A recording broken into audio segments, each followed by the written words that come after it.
Bună, dragilor, și bine ați venit la o nouă citire. Dacă titlul te-a atras, înseamnă că ai aici cu siguranță un mesaj pentru tine. Îți mulțumesc pentru că mă urmărești, îți mulțumesc pentru că mi ești alături. Dacă vrei și tu astfel de citire, te invit oricând cu drag doar pe aplicația de tarot și astrologie Cristina Surpa, disponibilă atât pe iPhone cât și pe Android. Hai să vedem așadar ce mesaje au cărțile de tarot pentru tine, pentru casă, în curând, în viitor, ce nu știi pe neașteptate și ce o să te mire. Hai să vedem așadar. Ok. Un cadou văd aici. La baza pachetului avem așa, 7 de monede, 8 de bâte, 2 de spade. Deci o perioadă de așteptare. Aștepți un răspuns de la un cuplu din jurul tău, aștepți un răspuns poate legat de dragoste pentru unii dintre voi, poate să fie și un moment în care te uiți așa spre o pasiune de-a ta, te uiți spre trecut, analizezi ceva, câștigi ceva, doar că e un moment de tăcere, de analiză, asta simt eu să-ți transmit. Pe de o parte, văd aici multe lucruri pe care vrei să le spui, însă e posibil să fii puțin mai tăcut, mai rezervat, tocmai pentru a-ți organiza mai bine cuvintele. Poate să fie, bineînțeles, și o perioadă aici în care ții în tine fie o dragoste veche, fie o atracție mare față de cineva. Pentru tine avem 6 de monede, regele de cupe. O legătură aici cu zodii de apă, rac, scorpion sau pești. Dar ce văd eu aici e clar multă instabilitate emoțională. Pe de altă parte, văd pe cineva care îți oferă aici un cadou, îți oferă o propunere, cineva care își dorește să se apropie de tine. Poate să fie vorba despre o persoană care își dorește să se împace cu tine. Aici regele de cupe poate să însemne și o persoană care e foarte ușor de influențat. Dar poate să fie și o persoană din familia ta, o persoană de sânge sau o persoană foarte apropiată din punct de vedere emoțional. Mai văd că ești și într-o perioadă, chiar dacă ești femeie, în care totuși ești stăpână pe tine emoțional, însă în același timp văd și un oarecare dezechilibru, văd și o oarecare indecizie. Bun, hai să vedem acum despre ce este vorba. Ce e cu 6 de monede? Falsitate și călătorie. Deci o persoană falsă care, nu știu, e la drum sau cineva care vine de la drum, e o persoană mai falsă, așa cum spuneam, și care îți poate oferi un cadou, care îți poate oferi o propunere, ceva. Hai să vedem. Regele de cupe. Ce spune?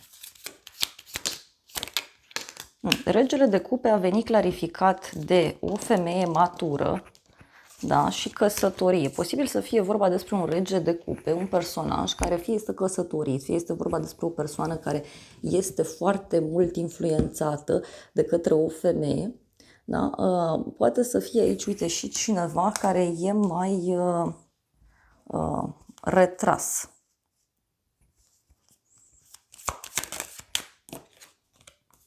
Și avem păunul aici. Păunul, deci e ceva valoros. Poate e o persoană foarte mândră, e o persoană care totuși are niște probleme din ce văd aici. Pentru casa ta avem puterea, o conexiune cu zodia Leu, dar și o provocare. Poate pentru casa ta discutăm și despre o hotărâre importantă pe care o poți lua, fie legată de sufletul tău. Pentru alții e ca și cum e o provocare în familie, în casă, dar mai pot fi discuții, certuri, poate să fie pentru alții și o perioadă în care vă ambiționați să rezolvați ceva legat de ideea de casă, de stabilitate, de familie. Mai pot fi lupte, da? Lupte de familie, lupte de putere.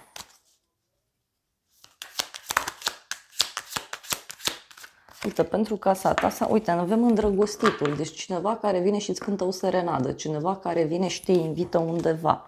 E o persoană care își dorește să se apropie de tine mai mult. Și avem nenorocirea. Nu știu, poate e un bărbat aici care are niște probleme foarte mari. Poate un bărbat din familia ta, din casa ta.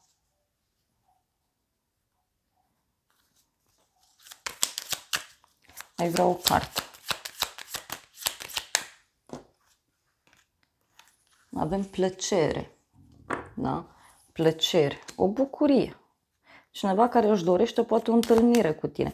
Sau poate e vorba de un personaj mai petrecăreț din fire. Cineva care vrea să-ți facă un serviciu, cineva care vrea să te ajute cu ceva. Da, în curând caleașca, în curând un drum pe care îl faci undeva anume sau cineva care vine de la drum către tine, mai poate să fie cu caleașca asta și startul unei perioade în care ai parte de victorie. Îi văd un moment în care tu ești pus undeva sus, ai victorie, ai noroc. Poate să fie de asemenea totuși și cineva, repet, care vine către tine. O schimbare, o mutare. Ei, avem, uite, o femeie tânără și serviciu. Deci poate e cineva care te invită undeva sau o persoană care îți propune un drum. Cineva care îți propune o călătorie.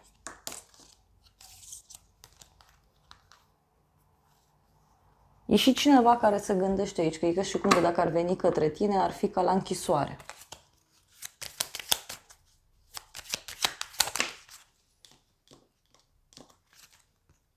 Moartea avem aici, în curând. Deci o femeie care, nu știu, are o părere de rău. Poate e vorba de o femeie care are parte de o pierdere sau care a pierdut ceva la viața sa. E și o surpriză, nu știu, legată și de un copil sau legată de o persoană mai tânără. Uite, avem totuși și un cadou pe care îl primești. Primești un cadou. Ai parte de o surpriză.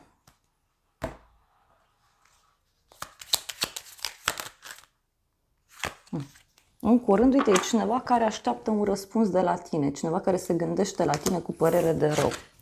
În viitor avem regele de spade, o conexiune cu o zodie de aer, gemeni, balanță, vărsător.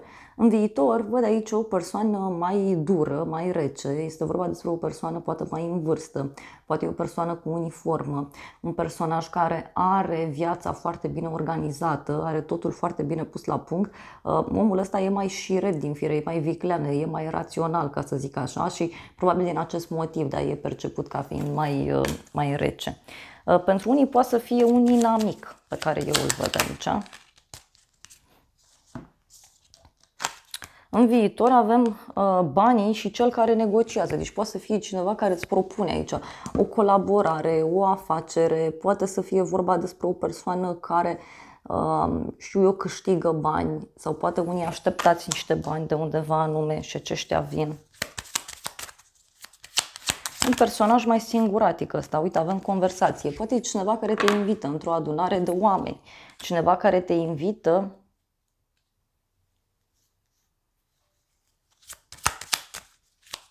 într-o ședință undeva anume. Avem preoteasa. Da? Deci pot fi și niște secrete sau poate cineva care îți propune fie ceva legat de un curs, fie ceva legat de o ședință. Să ne vedem în viitor. Și cu personajul ăsta avem bărbatul și fluturele. E o persoană care se eliberează sau este o persoană foarte liberă din fire, cu o gândire foarte liberă, dar e vorba de un bărbat care îți face o surpriză. Și surpriza asta, uite, are legătură cu banii, cu norocul. Deci e un noroc pentru tine foarte mare. Ce nu știi tu? 10 de bâte. Cineva aici care nu se simte bine, cineva care simte ca o povară pe umeri. Poate să fie și o persoană care se află într-un moment de sfârșit, cineva care mai are puțin și rezolvă ceva, finalizează ceva, dar e și ca o apăsare mare pe care, repet, cineva o simte. Hai să vedem despre ce e vorba, ce nu știi tu. Boală, o persoană bolnavă. Boală și reuniune. E cineva care are o problemă aici, să știi, de sănătate. Cineva care are o problemă în jurul tău, poate într-un cuplu. Ia să vedem noi. Ce nu știi tu? Mai vrem cărți. Inamicul, da? E un personaj aici care, știu eu, poate n-are gânduri bune în legătură cu tine. Doar că, repet, omul ăsta are o problemă. Și uite, avem camera, da? Deci, poate e cineva care are o speranță aici de întâlnire, da? Pe de altă parte, văd că, repet, e un personaj care duce ceva greu în spate. Și avem școlarul și melancolia. Ei, poate să fie o persoană care studiază și care are probleme, fie la cursuri, fie cineva care are probleme cu ideea de studiu, de învățat.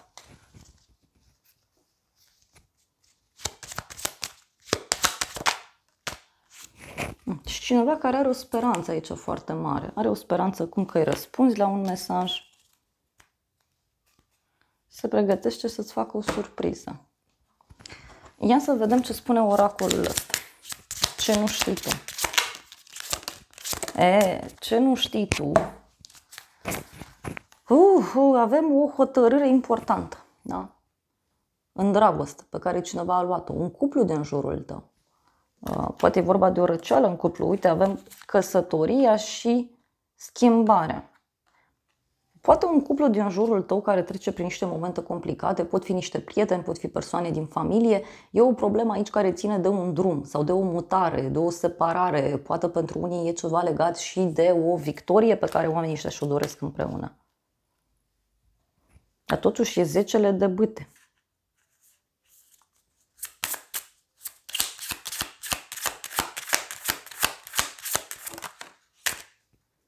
O călătorie și prizonierul. Nu știu, cineva are o problemă cu un drum, cineva are problemă cu ceva anume.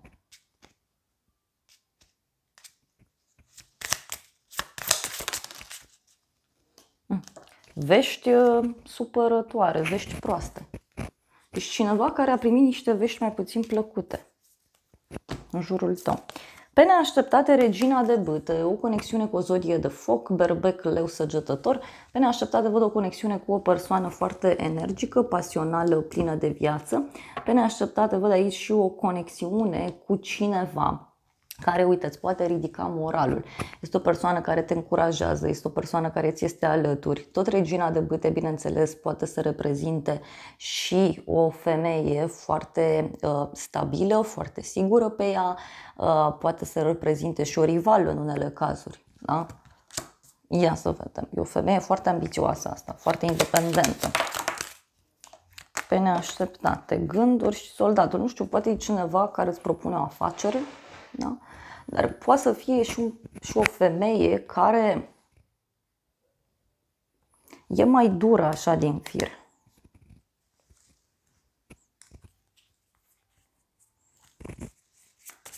Ia să vedem pe neașteptate. Avem surpriză și disperare. O femeie disperată. Da? O femeie disperată, efectiv. Pe neașteptate. Cu noroc, cu bani. Poate e o femeie care a fost trădată. Cineva care, uite, are o problemă aici cu un copil, cu o persoană nouă, cu o persoană mai tânără. Ia să vedem noi. Pe neașteptate.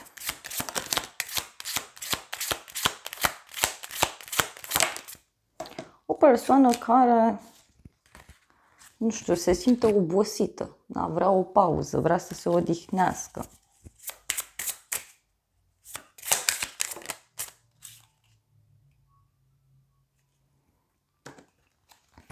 Uite, e un personaj care se place pe sine, e o persoană care se aranjează.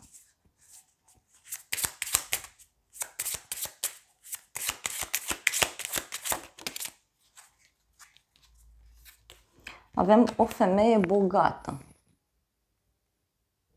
Pe neașteptate. Deci poate e o prietenă care e stabilă financiar. Dar, uite, e și cineva care speră să fure ceva sau speră să primească ceva.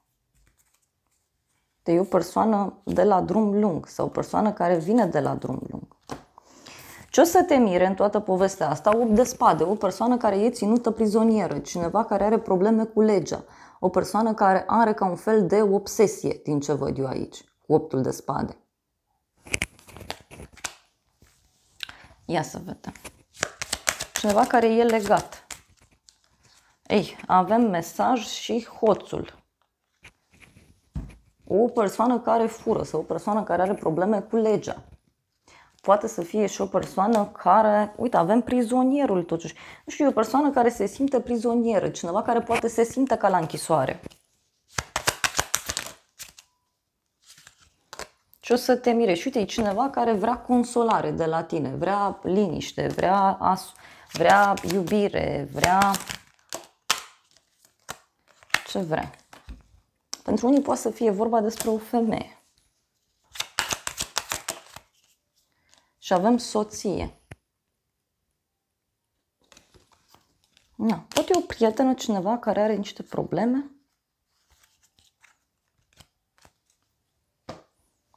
Sau cineva care are chiar probleme de sănătate la propriu. Hai să vedem ce spune acest oracol. Cineva care acceptă un anumit lucru. Da? Cineva care acceptă un interogatoriu, cineva care acceptă ceva.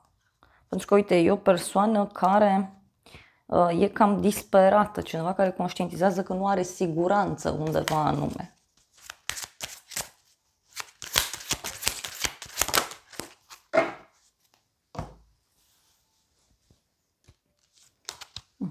Persoană care este imparțială.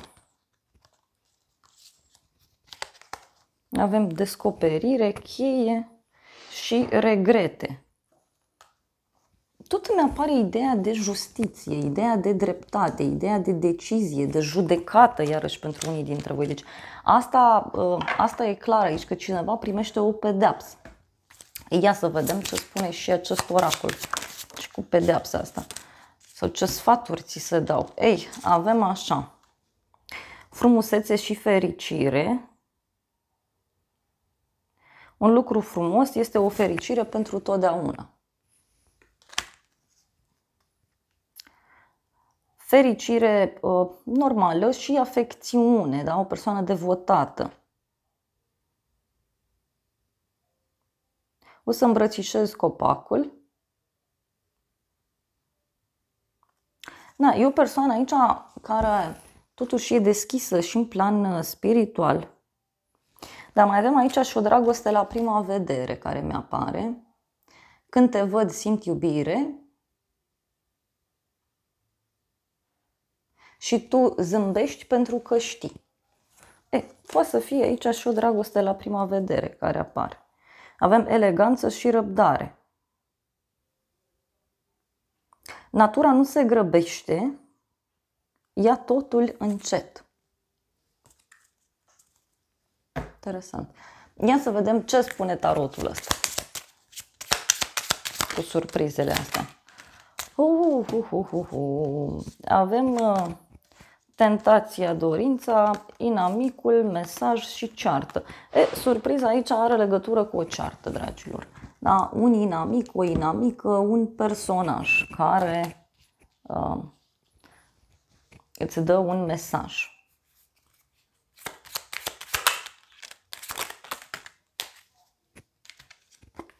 Căsătorie, boală și dragoste. Nu știu, poate e vorba, repet, de un cuplu din jurul tău care are probleme în dragoste.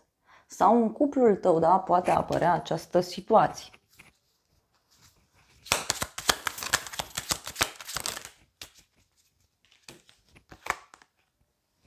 Aici vești, moartea și speranța. Da? Cineva care îți dă niște vești aici în legătură cu un sfârșit. Și e ceva legat și de o călătorie îndepărtată.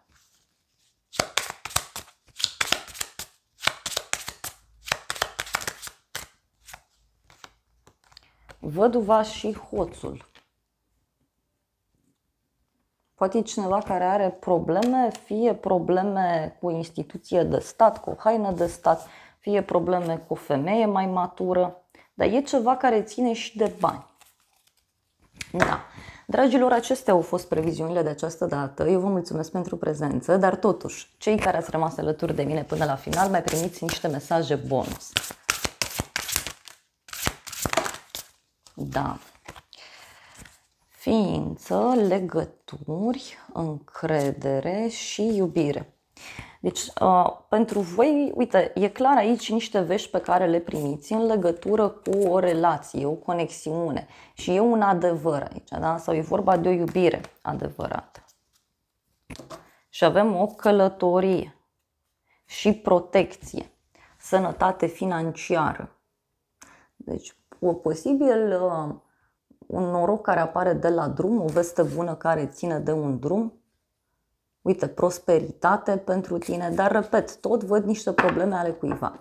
Dragilor, acestea au fost previziunile de această dată. Eu vă mulțumesc pentru prezență, vă îmbrățișez cu drag, sper din suflet să vă fie de folos informațiile și să ne revedem cu bine și data viitoare. Eu vă doresc să aveți parte de o zi sau de o seară cât mai frumoasă.